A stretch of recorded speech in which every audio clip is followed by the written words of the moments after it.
Hey everybody, I'm Dan. Let's get right to it. We've had a lot of interesting questions about prep and prepping since we started our channel here at Cameron Home Solutions LLC. And first of all, I guess we have to talk about prepping. What is prepping? The prepper, as we generally think of, is somebody who amasses guns and ammo and food and water and all kinds of canned goods and all kinds of barbed wire and everything else because the apocalypse is coming. They want to go out and live in the woods for 8 months, da da da da da, do this, do that. That's that extreme prepper that a lot of us hear about, and we see it in the movies as well. There are other preppers out there. There are people that prep just for last minute stuff. They just do the little bit that they can at the last minute just to get by so they can move on with life, do whatever. And we like to think we're that other kind of prepper where Mary and I, anyway, and a lot of people like us, like to plan ahead for things. We don't always plan perfectly. Things do go wrong.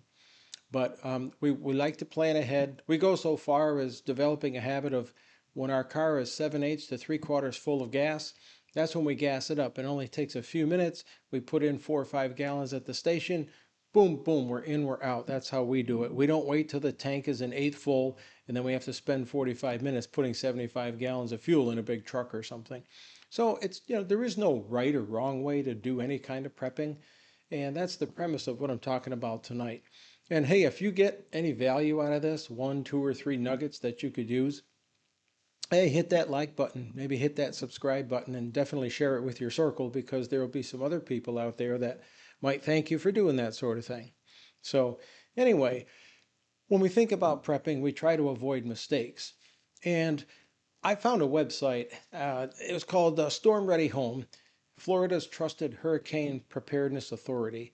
And they had a neat article out there called Top 10 Hurricane Prep Mistakes and How to Fix Them. And I just thought I'd take a few minutes and share it with you guys because I found it was kind of interesting. And what they talk about is they say that many people wait too long to prepare for a hurricane and then they have to rush and then they make mistakes and they just don't get it right because they're in a hurry and maybe there are people that need to have a list written down and they don't have a list written down, so they're just kind of flying by the seat of their pants. Maybe there are others, like some of my family members, they don't need lists for anything. They seem to remember everything. It's just whether they do it or not if they have to. So you don't have to be perfect to prepare well. That's what they say here. You don't have to be perfect to prepare well.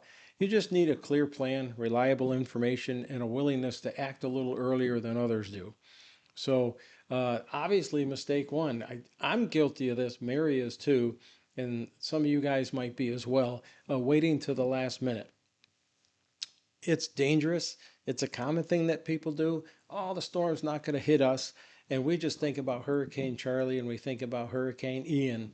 They were chugging along doing their thing and boom, they changed their track. So these things can happen. You need to be prepared.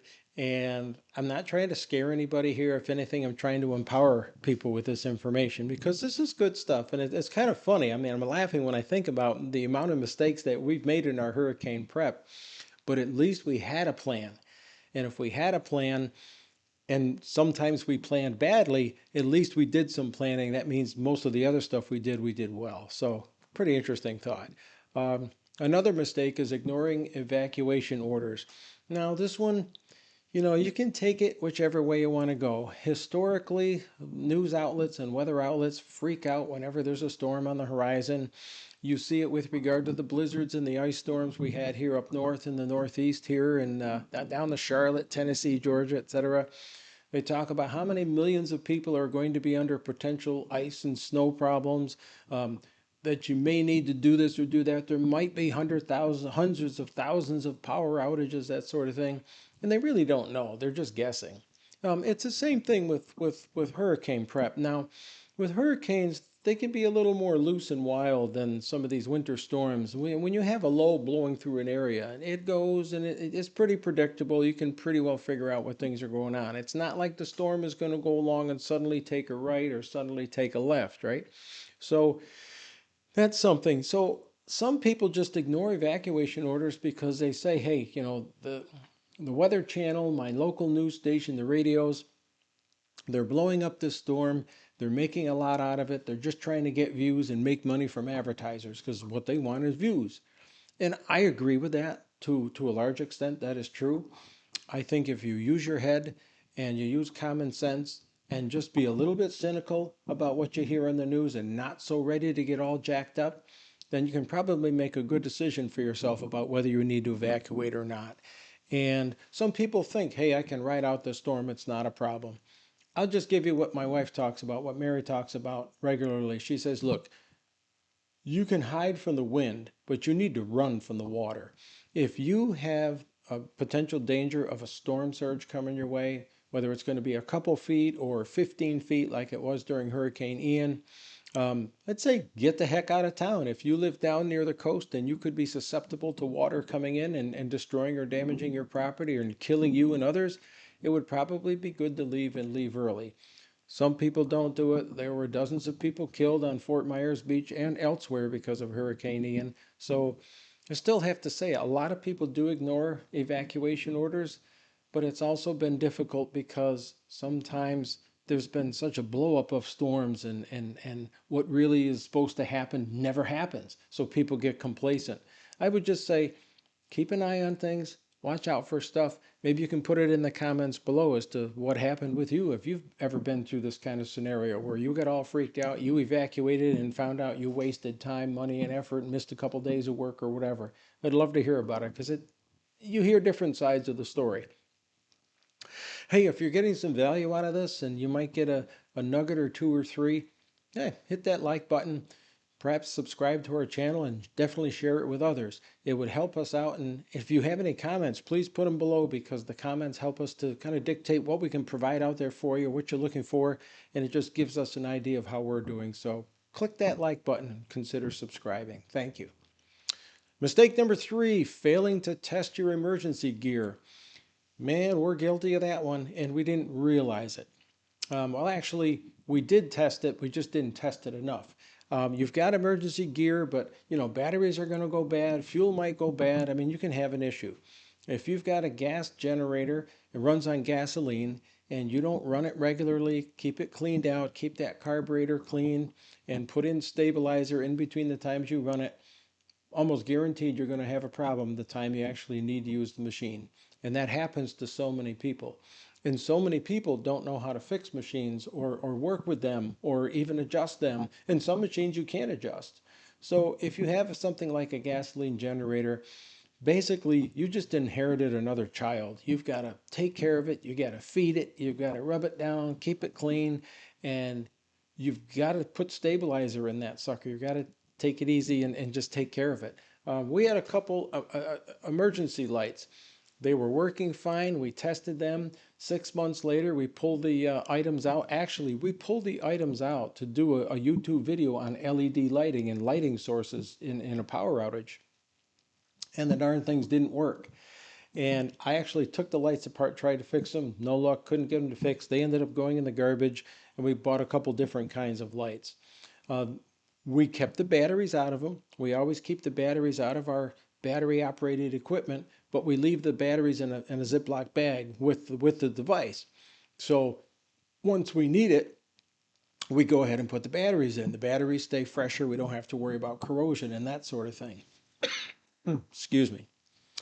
But even though we did that with the lamps, we had a problem. But I'm sure there are folks like you. We've had a lady. A lady's in her 90s. She asked us to come over, and she said, this is hurricane season. I've got to take care of my stuff. You probably read about this in our book if you read our book. We went through. She had all kinds of battery-operated lamps, battery-operated fans. She had C cells. She had D cells. She had all kinds of stuff, and most all of it was bad because she waited like 2 or 3 years to check on everything. And down here in Florida, we find there's a big problem with corrosion. They'll just oxidize and corrode on the ends if you don't take care of them, wipe them down. And she ended up spending like $230 on new lanterns and batteries and hurricane gear and all kinds of junk because and she was so embarrassed. She said, geez, I know better. I've lived down here, 60 years. You think I know better. Has it happened to you? Because it's happened to us too. Um, it's not a hurricane prep thing, but how about TV remotes? Do you ever check your TV remotes once in a while? If you're down in Florida and you don't check your TV remotes, you're going to have to get on Amazon and order another remote because that crap builds up so bad in and the battery case, it's crazy. It's happened to us a couple times, but we've since learned. So anyway, if you have emergency gear, test it. Make sure your chargers are charged. If you have these, this is a portable hard drive here, but if you've got one of these, geez, I can't seem to get this out. If you've got one of these, this is a portable hard drive here, but if you've got one of these cell phone chargers that look like this and you throw it in your kit, you got to make sure it's charged up because it's nothing more than a paperweight if it doesn't have any energy in it. So if you've got that sort of thing, you might want to make a regular plan to pull that stuff out, take care of it, and do your thing. Again, I laugh about this sort of thing because I think most all of us have been through it. We think we've got everything covered, and we don't. You just have to make a plan to test your stuff, at least at the start of the storm season, whether you're up north in winter storms or down south with hurricane season. Um, how about number four, storing supplies improperly? And again, I have to give credit to stormreadyhome.com for putting this list together of 10 things that people fail to do when prepping for hurricanes. So, storing supplies improperly. Do you put food away and you don't have it sealed and bugs and mice and stuff get into it? Do you put stuff in cardboard boxes instead of plastic and then the cardboard gets humid and gets soggy and moldy? Um, if you leave food in a hot garage, they say it could spoil. Uh, Flashlights, if you put them at the bottom of the storage case, it's useless. You go digging for the thing in the dark, you can't find it. And once you do, you learn it doesn't work. So you want to be careful of that sort of thing. You definitely want to use plastic bins, waterproof bins for food. It depends on what your scenario is. If you plan on evacuating down the road, keep some of those plastic bags with you if you can still get them in your state. That's such a pain when you go to a state where you have to buy those paper bags and you buy the paper and they're so chintzy and useless, You spend a dime for the darn things. Um, but definitely have a way to carry your stuff, have a way to store your stuff. Basically, if you keep the critters out, you keep the moisture out, then you're going to be fine. If you can keep those things out, then that usually necessitates using sturdy waterproof stuff. Usually plastic stuff works because you just don't want a problem.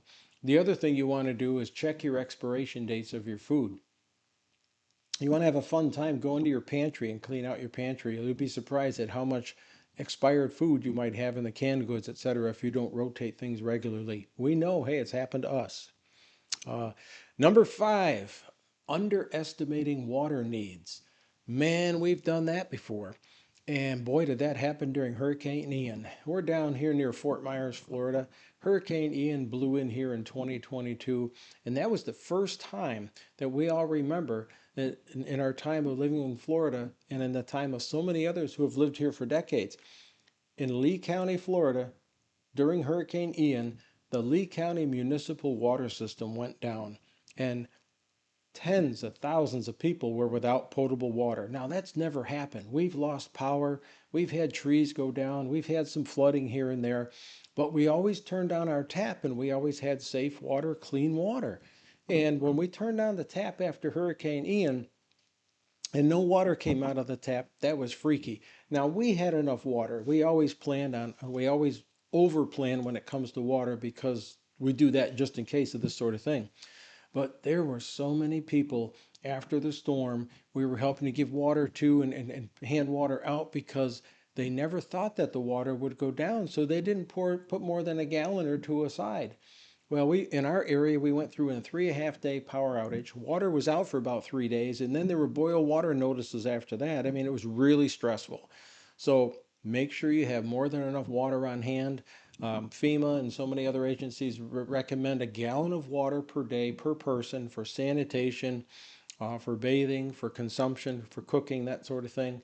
But maybe you want to put 2 gallons a day aside and more if you're in a hot climate and you're cleaning up after a hurricane and you're using up a lot of fluids and doing that sort of thing. So just keep that in mind. Make sure you have enough water. Even though water is a pain to store and it's very heavy, you need to come up with systems. Fill your bathtub, fill juice containers.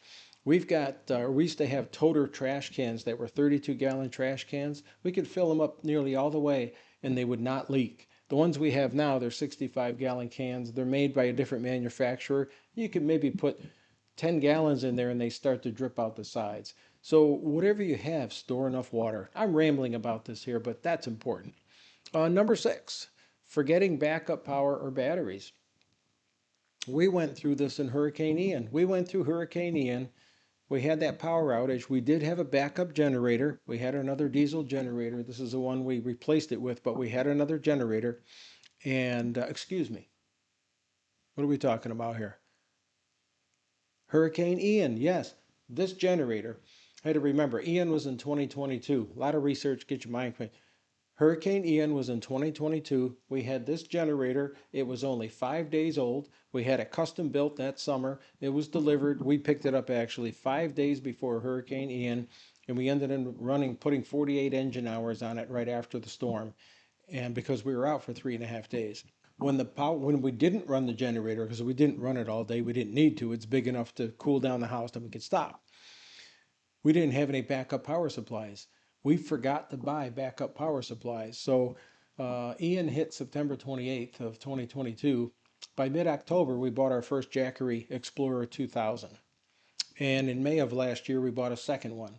Now, the first one's a lithium ion deal. The second one is lithium iron phosphate. We've done a couple videos on it. You can check them out.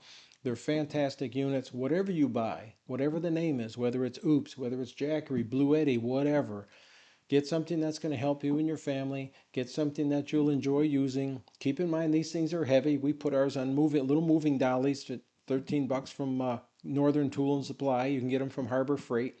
And you can move this 50-pound thing around or 40-pound thing around. It makes it a lot easier. But yeah, we went through Hurricane Ian, and we had our emergency radio and everything all set up, and then realized we couldn't power it because we didn't have backup power. We had to wait until the generator was running. So that was pretty funny. So try not to have that happen. Mistake number 7, not securing outdoor items. It's pretty wild when you look out your window and your neighbor's trampoline is blowing across your lawn because they forgot that big thing will blow away in a hurricane because it's nothing more than a big sail. If you forget patio furniture, you forget garbage cans, you can forget some of these garden toys and gnomes and things. If they're not heavy, they can get picked up and they can sail through somebody's window or right through the side of a house. I mean, it could be a problem. Wind vanes, all this kind of stuff. You got to take that stuff in or it's going to get damaged or it's going to become a problem for somebody else. You know, you'd hate to have your neighbor forget their furniture outside and that Adirondack chair blows through your lanai screen 50 feet down the way in a storm. So just keep that in mind. Uh, Number 8, we've got 3 more here.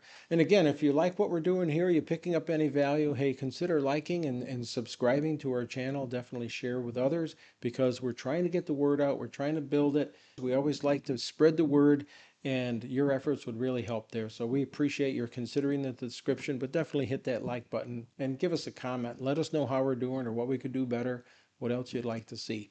Appreciate that. Lack of a communication plan. We're pretty covered in this cell phone environment that we live in.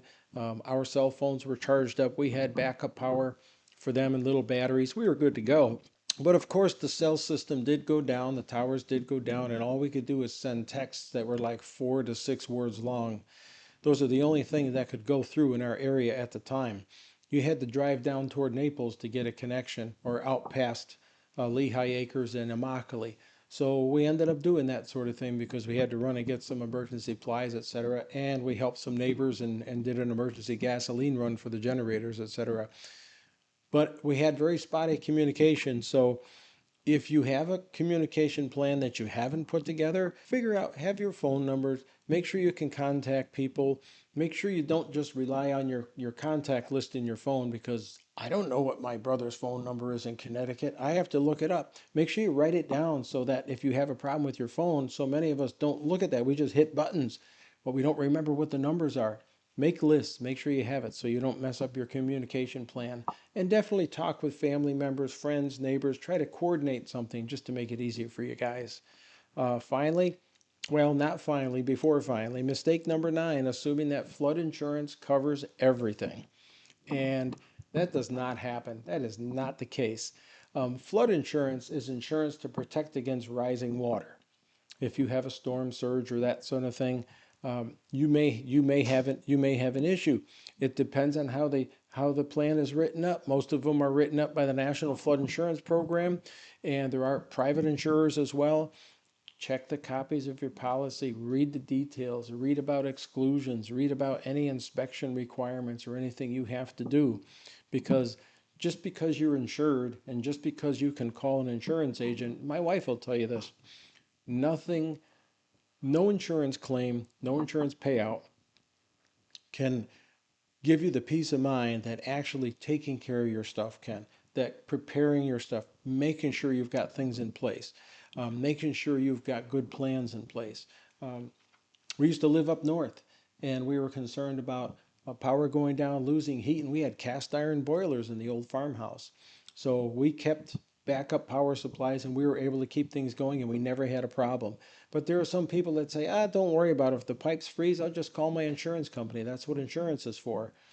But no check will make up for the hassle, the ruination of your stuff, the displacement. You may have to live somewhere else for a while. I mean, it is a total pain.